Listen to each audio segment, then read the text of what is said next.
High বন্ধুরা, welcome back to my channel. আজকে আবার একটা নতুন ব্লগে তোমাদেরকে স্বাগত জানাই। তো আমি এই মুহূর্তে আছি পুরীতে। তো এই দুদিন হলো পুরী এসেছি, কিন্তু এসে থেকে কোনো ভিডিও করতে পারিনি, কারণ এসেই তোমার হোটেল খুঁজতে গিয়ে অনেকটা দেরি হয়েছে। তারপরে মন্দির গিয়েছিলাম। তো কালকে মোটামুটি সারা দিনটাই তোমার মন্দিরে কেটে গেছে। তো মন্দিরে তো মোবাইল ব্যবহার করতে দেয় না, তার জন্য মোবাইলটা নিয়েও যাওয়া হয়নি সারাদিন। তো আজ থেকে ভাবলাম যে ব্লগ করি। তো এখন আমি মোটামুটি 3 দিন আছি পুরীতে এখনও। তো আমার টোটাল 7 দিনের ট্যুর আছে। তো এটা নিয়ে আমার 6 বার পুরী আসা হলো। তো এর আগেও আমি 5 বার এসেছিলাম পুরী।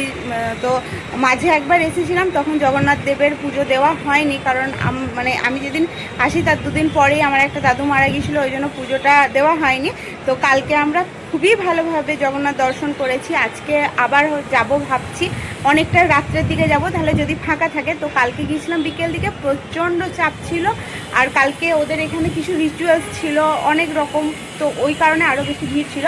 তো আমি যে হোটেলটা আছি, এটা হচ্ছে আমাদের হোটেলের ছাদ। আর ওই দূরে হচ্ছে ভারত সেবাশ্রম। তো এর আগে ভারত সেবাশ্রমে থাকতাম, তো এইবার আর যেহেতু হোটেল পাইনি সেহেতু এখানে নিয়েছি। তো আমার যে হোটেলটা, আমি যে হোটেলে আছি, সেই হোটেলের সামনের যে ভিউটা সেটা দুর্দান্ত। তো চলো তোমাদেরকে একবার দেখাই। তো এই যে এটা হচ্ছে আমাদের হোটেলের ছাদ, আর এখান থেকে যেটা দেখা যাচ্ছে সেটা হচ্ছে সমুদ্র, খুবই কাছে। এটা হচ্ছে স্বর্গদুয়ার। এই যে সারাক্ষণ চিতা জ্বলছে আর কি। তো একদম স্বর্গদুয়ারের সামনেই আছি আমরা। আর এই যে এখান থেকে এই ভিউটা জাস্ট দারুণ লাগছে দেখতে। আর যখন ভোরবেলা হয় তখন আশা করি আরও খুব সুন্দর লাগবে, কারণ আমি ভোরবেলা এখনও পর্যন্ত একবারও এখান থেকে ভিউটা দেখিনি, কিন্তু খুবই সুন্দর লাগছে।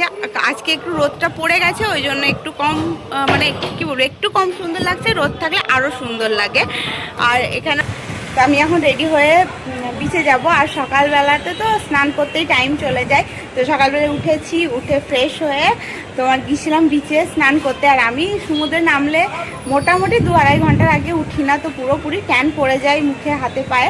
তাতে কি তো ট্যান উঠে যাবে, কিন্তু আনন্দটা তো থেকে যাবে। তো চলো এখন আমি বিচে যাওয়ার জন্য রেডি হয়ে বিচে যাবো। তারপরে আর কি করি না করি সেগুলো সব তোমাদের সাথে আজকে শেয়ার করবো। আর রাতের বেলায় আজকে আর একবার মন্দির যাওয়ার কথা আছে, দেখি এখন যাওয়া হয় না কি হয়, সবটাই শেয়ার করবো। তো চলো। 1 hour later.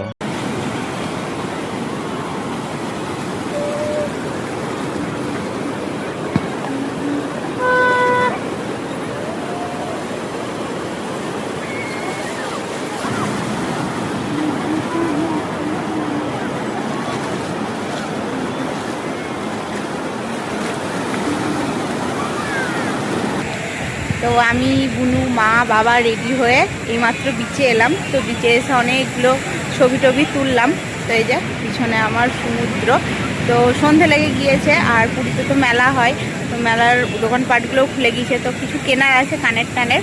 তো বছরে যখনই আসি আর কি, 4 বছর 5 বছর অন্তর তখনই কিছু না কিছু কিনে নিয়ে যাই।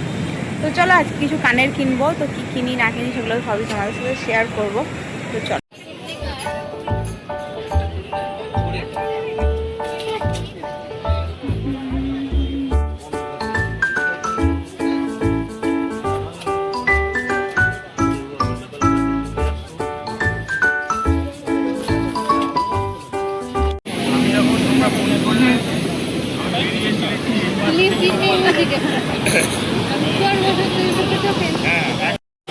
ওইটুকুতে আসছি আর বসছি, আর এই দিকগুলো আসছি না।